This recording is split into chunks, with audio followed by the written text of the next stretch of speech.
Hemmäňize salam. UFC'nin 257-nji turniry bir aýa ýaňmaşdy. Ýöne gurruňy henide metanok. Bugünkü sanymyzyň ýarysy şoňa başlanar. Ýöne başga täzeklerim bar. Gilbert Bjorn, Kamaru Usmanowyňdan aýyrmak isleýär. Jack Paul, Ben Askren'i Masvidalym çatna kawd etjegini aýtdy. George St. Pierre, Conor maslahat berdi we Habib bilen uruşna talabyny aýtdy. Soňra Habib'iň tälimçisi Conor'un ýalňyşlyklary barada. Justin Gaethje Conor barada pikirini aýtdy. Garat täzeliklerken şoň üçin ýuwaşlyk bilen başlaýar.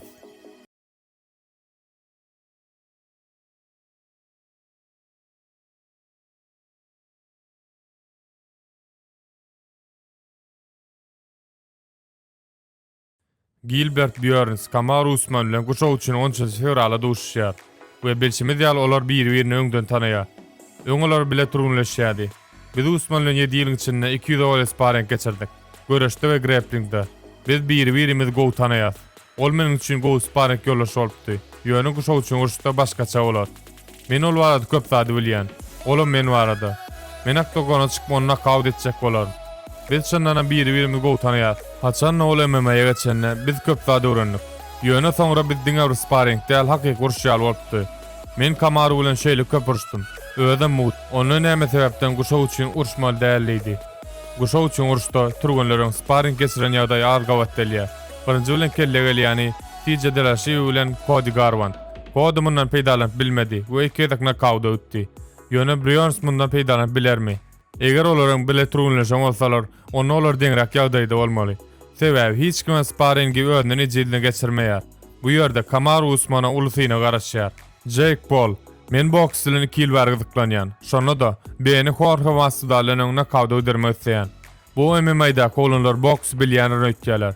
Geçen duşumda men basketbolçuna kawda öderdim we köplere yaramady. Şonuň üçin indi hakyky turgunlar çykmakçy. Haçan beni kawda öderemde şonu näme diýerler? Ben Askren'iň MMA-da 20-den urak duşuk arkasynda we ol Rob Lawler ýeňdi. Masvidal'ın doýdy hemme kawda öderem diýen. Ýöne men ben ýeňjegimi bilýän. Olurdan gaçyp bilenok, hereket hayal, günnel turgunlaşanok.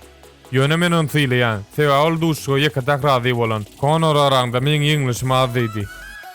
Dostlar, men bu duşuk barada näme diýjem bilemok, sebäbi bu duşuk kime gyzykly bolup biler. Ben boksçy bolmak isleýärmi? Ýok, Jake'iň bolasy gelýär. Onu näme üçin diňe Askren saýlady? Menim pikirimçe bu diňe bir şow. Eger boks tarapdan seretdiň, Jake has güýçli. Sebäbi Askren boksy ören pes. Ýöne bu ýagdaýdan çykalyga bar. Sebäbi çydamlykda ben öňdem kadiýan. Ýöne şonda da Askren blogerden ýeňilip adyny maskar etmediýäl goýja pikirlenmeli bolar. Men Conor'y ýeňer öýtdim. Ýöne ýalňyşdym. Bu ýagdaý bolsa men haýran galyrdy. Conor'un güýçli taraplarynyň biri öz garşydaşlaryny duşukdan gorkup bilýär. Onuň uruşdan öňe diýen we aýtýan zatlary köp garşydaşlaryny döwýär. Ýöne pariýan däl. Bu bolsa pariýanyň güýçligini örkezýär. Inni Conor nähil bolup dolanjagy gykly. Meniň dolanjagyny gözüm ýetdi. Sebäbi ol diň gowy taraplaryny örkezip bilýän turgan. Menim pikirimçe ol durmuşyna we turgunlaşygyna köp zady ýetmenim diýen. Habib bilen duşuk barada aýtdym. Men oňa garaşdym. Men soňra çen ol razylaşyr etdim. Menden Habib bilen haçan uruşjagym soraýarlar. Eger gowy şertler we pul bolsa men taýyn. Ýöne men 155 funt barjak däl. Meni häzir 180 funt. Biziň gowramiz meňdeşirek. We häzir onuň kilet şeýlem diýen. St. Pierre näme diýse de olaň duşugy gün-günden daşlaşýar. Belki bolmagy mümkin. Ýöne anmak kyn. Conor'un duşugy barada bolsa psihik taýdan ütkemelligini aýtdy. Belki oňa aýdýan dogry. Hany göreriz Conor näme diýär. Javier Mendes da Conor taparna lowki göstermedikleri üçin öz pikirini aýtdy. Haçan pariýa Conor aýan diýip başlana, men Conor'un durşuny lowki blow edip bolmajagyny gördüm. Haçan Conor pariýany uranna bolsa, pariýa bu duşuga gowy plan bilen çykanyny gördüm. Hemme duşukda bolýan zada näde taýynlykda çykyp bolýar. Habib Gaethje uruşanda oňa günne aýagyny goramalygyny ýatladýadym. Conor da günne ýatlatmalylar. Sebäbi lowki güýçli ýarag. Habib Conor meselesi diýeňer. Olaň duşuny bäri Habib paska ulaşdy. Conor bolsa ýok diýdi. Olynnyk duşuny rewanşda guşaw üçin uruşmak isleýär. Ýöne onuň tälimçiler bilenok. Onu her hil edip gördüler. Ve şu turnirdiňe şonuň üçin gurnadylar. Ýöne ol mümkinçiligini bilmedi. Men pariýa begenýän. Sebäbi ol öz işini gowy ýagdaýda etdi. Men Conor bilen uruşmak isleýän. Ýöne tak däl. Ol men bilen uruşmak islemez. Sebäbi UFC'de men iň gowy ýagdaýda etdiň. Ol men bilen Cerrone bilen uruşanda da islemedi. 2019-2020 ýyllarda islemedi.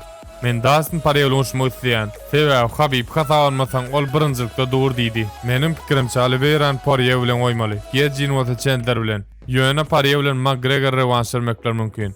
Dana bolsa Oliveira'nın Gejin bilen goýjagyny aýtdy. Ýöne ol wata sanawda Chandler ýokdy. Şonuň üçin tak belli däl. Şeýler bilen bu sanymyzy soňlaýar. Siz bilen bolsa MMA Türkmenistan YouTube kanaly boldy. Agda bolma ýatdan çykarmaň. Innik video daşda däl. Şonuň üçin hoş, sag bolun.